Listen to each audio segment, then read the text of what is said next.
बीकानेर जिले के देहात कांग्रेस अध्यक्ष बिश्नाराम सियाग ने मुख्यमंत्री से जिले के किसानों के लिए विशेष राहत की मांग की है।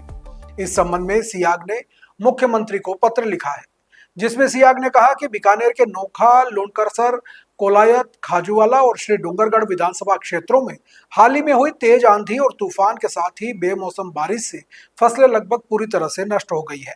पत्र में बताया गया कि किसानों ने 4 महीने की मेहनत के बाद तैयार रबी फसलों से लगभग 90% फसलें खो दी हैं। गेहूं, ज्वार, चना सहित अन्य फसलें भी इस प्राकृतिक आपदा से प्रभावित हुई है। किसानों ने खेती के लिए बैंक, सहकारी बैंक और साहूकारों के कर्ज लेकर बीज, ट्रैक्टर, खाद आदि का खर्च किया था, लेकिन अचानक आई आंधी और बारिश से उनकी मेहनत पर पानी फिर गया। सियाग ने मुख्यमंत्री से अनुरोध किया है कि बीकानेर के किसानों को हुए नुकसान का विशेष रूप से आकलन कर उचित मुआवजा दिलाया जाए, ताकि किसानों को इस आर्थिक संकट से राहत मिल सके। कल बीकानेर में हुई बेमौसम बरसात की वजह से किसानों को भारी नुकसान का सामना करना पड़ा है।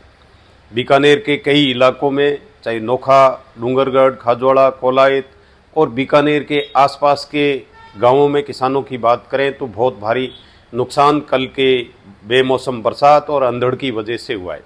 किसान पहले से ही अनेक तरह की विपदाओं का सामना कर रहा है, उसके बावजूद किसानों ने उस फसल को बोया और बोकर एक उम्मीद जगी कि आने वाले समय में फसल अच्छी होगी और उसका उचित मूल्य उनको मिलेगा।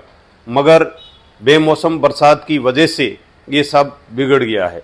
किसानों को समय पर बिजली नहीं मिलती, समय पर यूरिया नहीं मिलती, तो नहरों में पानी भी उचित नहीं मिलता। इन विपरीत परिस्थितियों के बावजूद किसान अपने खेत में खड़ा रहा है और कल जो बेमौसम बरसात हुई है उसने किसानों की कमर तोड़ दी है। मेरी सरकार से मांग है कि किसानों की खेतों की विशेष गिरदावरी करवाकर किसानों को उचित मुआवजा दिया जाए, ताकि वो अपना जीवन यापन कर सके।